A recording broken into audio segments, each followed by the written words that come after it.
Baik, bismillahirrahmanirrahim. Assalamualaikum warahmatullahi wabarakatuh. Alhamdulillah, bertemu lagi kita di dalam kelas fiqh tingkatan 1. Masih lagi di dalam tajuk Taharah ya. Cuma kita masuk di bahagian 2. Baik. Jadi saya harap sebelum memulakan pelajaran, pelajar-pelajar dah bersedialah dengan buku dan alat tulis seperti pen ataupun highlighter. Okey. Baik. Jadi kalau dah bersedia, pelajar-pelajar sila buka pada muka surat 4. Okey. Baik. Kita sambung pelajaran kita pada muka surat 4. Masih lagi dalam tajuk At-Taharah, iaitu bersuci. Kita masuk kepada Adawatut Taharah. Ya, boleh tengok dalam video di-highlightkan Adawatut Taharah yang bermaksud alat-alat bersuci. Okey. Ini adalah alatan yang digunakan ataupun benda-benda, materi yang digunakan untuk kita bersuci. Ada 4 jenis. Bergantunglah kepada keadaan bentuk jenis bersuci, proses bersuci yang kita gunakan. Okey, dia kata kat sini adawatut taharah arba, ya. Alat-alat untuk bersuci ni ada 4. Ya, alat-alat bersuci ada 4. Yang pertamanya kita tengok adalah al-ma'ul mutlaq, iaitu air mutlak. Air mutlak ni air yang bersih lah tadi. Okey, yang digunakan untuk berwuduk ataupun mandi. Okey. Air mutlak. Saya lupa lah kata terjemahan dia ya. Okey, air mutlak. Kemudian yang kedua adalah dipanggil wat-turabu lit-tayammum, iaitu debu untuk bertayamum. Ya, kalau kita bertayamum kita gunakan debu. Bila kita bertayamum, bila air tak ada, maka kita akan gunakan kaedah tayamum dengan cara gunakan debu. Kemudian yang ketiganya adalah wal ahjaru li istinja. Ahjaru fil istinja. Apa pula? Kita gunakan batu untuk beristinja. Boleh menggunakan batu. Untuk di kawasan-kawasan yang tak ada air, kita gunakan batu untuk beristinja, untuk menyucikan selepas kita buang air kecil ataupun air besar. Selain daripada batu, ada lagi beberapa benda yang boleh digunakan. Kalau mengikut ciri-ciri dia lah. Benda-benda kesat. Antaranya kita gunakan tisu dan sebagainya. Dibenarkan. Boleh dibenarkan dalam Islam. Okey. Baik, yang keempat adalah wal asya'un nazi'atu li fudulil jildi fid dabri. Ini untuk samak, menyamak. Dan sesuatu yang digunakan untuk menekan pada kulit dalam penyamakan. Untuk samak. Tahu samak? Perkataan samak kan? Samak ni digunakan antaranya kita nak membersihkan kulit binatang kan. Bila kita dah sembelih, kita nak gunakan kulit binatang tu mungkin buat perhiasan ke, atau buat pakaian ke, ataupun kita buat untuk alat muzik ke, kita kena sucikan dia dulu dengan cara kita samak dia. Biasanya kita gunakan tanah ya. Baik. Selesai kepada alat-alat bersuci, kita masuk kepada bawah dia, al-miyahu. Al-miyahu ni adalah cerita bab air. Miyahu kita cerita bab air. Panjang juga cerita bab air ni nanti kita tengok. Yang pertama dia kata kat sini al-miyahul lati yajuzu biha at-tathhir sab'u miyahin. Apa maksud dia? Air yang dibolehkan bersuci dengannya ada 7. Ada 7 jenis air yang kita boleh guna untuk bersuci dengannya. Untuk kita ambil wuduk tadi, untuk kita mandi dan sebagainya. Okay, kita tengok satu persatu. Yang pertama adalah ma'us sama'. Okay, saya tandakan ma'us sama'. Apa itu ma'us sama'? Ma'us sama' adalah air hujan. Ya, sama' tu bermaksud langit. Air daripada langit adalah air hujan. Okay. Yang kedua, boleh gunakan ma'ul bahri. Apa itu ma'ul bahri?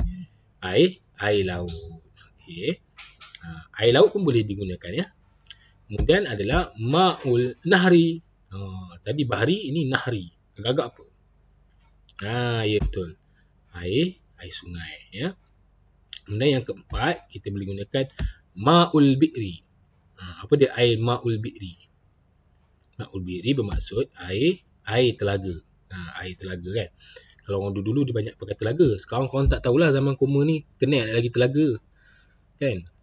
Air telaga. Orang dulu gunalah untuk mandi, untuk masak, air simpanan je kan. Okey, yang kelima adalah ma'ul ain, iaitu air mata air. Air yang keluar daripada tanah. Dipanggil air mata air. Tak kisahlah di gunung ke, di bahagian mana-mana muka bumi pun, kalau dia keluar daripada tanah itu dipanggil air mata air. Boleh digunakan untuk bersuci. Kemudian yang keenam, ma'u salji. Air salji. Air salji pun boleh digunakan untuk bersuci. Tapi air salji ni tak adalah kat Malaysia, kat luar negara. Tapi kalau ada pun tak lalu nak makannya, sejuk kan. Tapi kalau terdesak, air tak ada, paip air beku gamaknya, gunalah air salji. Yang ketujuh adalah boleh gunakan ma'ul baradi, iaitu air embun. Air embun yang terdapat dekat mana? Air embun terdapat kat mana? Takkan tak tahu kan. Air yang terdapat dekat daun-daun. Pagi tu kita bangun tu, pagi tu kan sejuk, startlah pukul 3-4 pagi tu dah ada air embun. Boleh gunakan. Ini kalau orang macam dalam hutan dan sebagainya, dia nak ambil sembahyang, dia boleh gunakan air embun, nak sembahyang subuh kan. Okey. Kemudian kita masuk kepada aqsamul miyahi. Apa pula ni? Bahagian-bahagian air. Air pun ada pecahan ya. Aqsam. Bahagian-bahagian air. Air ni terbagi pada ada 4 bahagian. Yang pertama, kategori pertama adalah ma'ul mutlaq. Apa tadi ma'ul mutlaq? Air mutlaq. Air asal air tadi lah. Air mutlaq. Air mutlaq ni dari sifat dia tahirun, mutahhirun, ghairu makruh. Iaitu suci dan menyucikan dan tidak makruh. Dia adalah suci, boleh digunakan untuk minum, untuk masak makanan dan sebagainya. Dan dia menyucikan, iaitu dia boleh digunakan untuk ambil wuduk, untuk mandi wajib dan sebagainya lah. Dan untuk cuci, lepas buang air besar, air kecil tu, gunakan air mutlaq. Okey. Yang kedua namanya ma'ul musyammas. Kedua namanya ma'ul musyammas. Air musyammas iaitu air ni tahirun, mutahhirun, makruhun. Dia beza sikit dengan atas tadi adalah suci dan menyucikan, sama juga macam air mutlaq, tapi dia makruh. Air musyammas ni makruh. Sebab apa makruh? Nanti kita belajar lah sebab apa dia makruh. Air musyammas. Rata-rata daripada korang ada yang tahu dan ada juga yang tak tahu. Okay. Yang ketiga, ma'ul musta'mal. Air yang jenis ketiga adalah ma'ul musta'mal, iaitu air musta'mal. Okay. Air musta'mal ni tahirun ghairu mutahhir. Dia adalah suci tetapi tidak menyucikan. Dia suci, boleh kita gunakan untuk minum, basuh baju dan sebagainya, tapi dia tidak menyucikan. Dia tak boleh guna sebagai air wuduk, tak boleh guna untuk mandi, tak boleh guna untuk cuci, lepas buang air kecil ataupun air besar. Dan yang keempat namanya air ma'ul mutanajjis. Air mutanajjis, air yang telah bercampur dengan najis. Okay. Baik. So kita akan pergi muka surat yang kelima. Kita akan pergi terperinci satu persatu.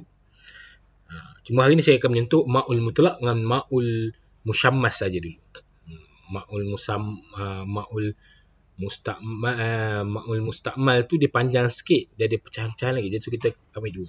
Yang pertama tengok ma'ul mutlaq. Air mutlaq. Kalau orang panggil air. Air mutlaq ni. Okey, tengok pengertian dulu ya. Ta'rifuhu. Pengertian. Apa benda air mutlaq ni? Dia kata huwal ma'u al-baqi ala sifatihi allati khalaqahu Allah. Iaitu air yang kekal sifatnya seperti yang diciptakan oleh Allah. Air itu memang asal diciptakan Allah, sifat dia macam tu, maka dia masih lagi kekal sifat dia tu, itulah dipanggil air mutlaq.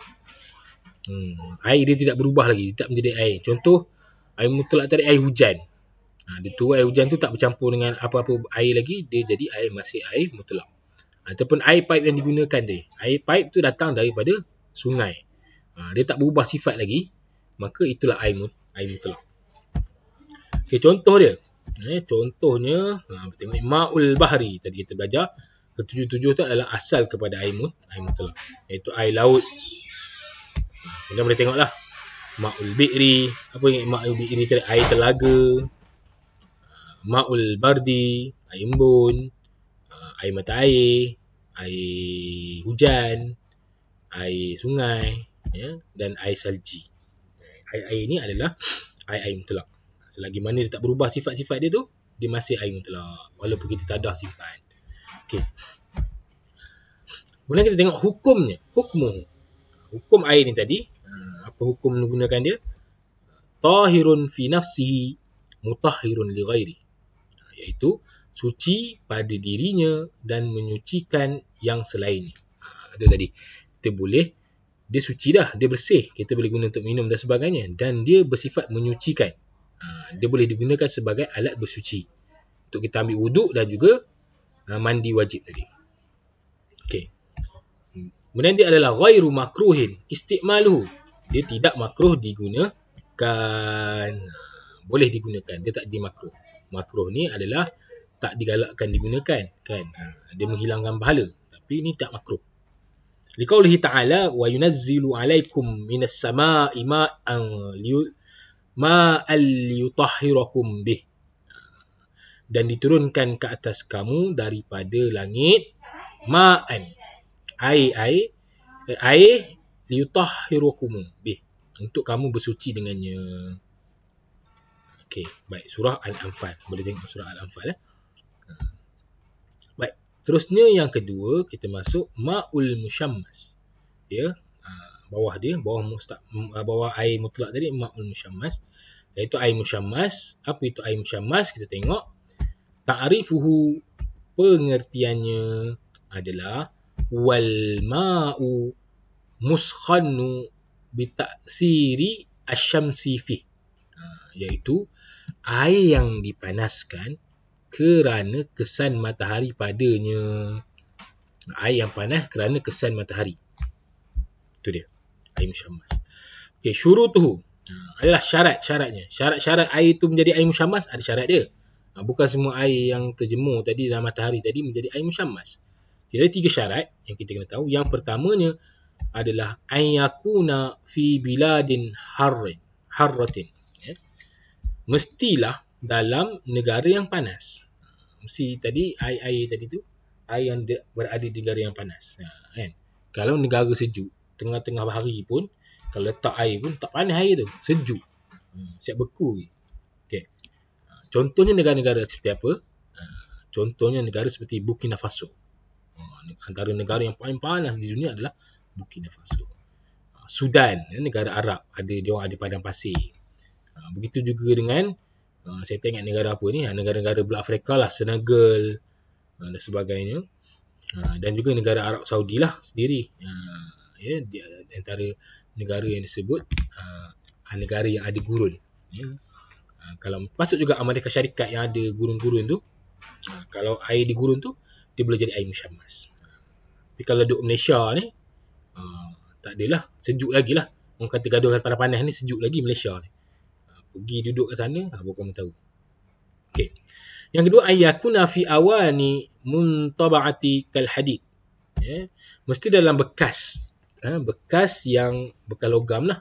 Seperti hadid, besi. Air tu dalam bekas besi, bekas tembaga. Ya. Air tu dia duduk dekat tengah panas tadi tu, di dalam bekas besi. Yang besi ni kalau dia panas, panaslah air dalam dia tu kan. Okey, dia mesti dalam bekas logam, bekas tembaga. Yang ketiga, dia akan jadi makruh bila istimaluhu fil badan, bila guna pada badan. Tu bukan 6 tu G. Guna pada badan. Dia akan jadi makruh bila kita guna pada badan. Okay. Hukumnya, hukmuhu tahirun fi nafsihi mutahhirun li ghairihi. Dia suci pada dirinya, menyucikan yang lainnya. Dia sama macam air mutlak tadi. Dia suci pada dirinya dan menyucikan yang lainnya. Tapi dia makruhun istimaluhu fil badan. Makruh digunakan pada badan. Ya. Dia makruh digunakan pada badan. Baik. Jadi Alhamdulillah cukup sekadar itu untuk minggu ini. Jadi kita akan berjumpa lah untuk minggu akan datang. Nanti saya akan bagi kerja untuk minggu ini, siapkan. Jadi insyaAllah kita akan bertemu lagi. Saya sudahi dengan Assalamualaikum warahmatullahi wabarakatuh.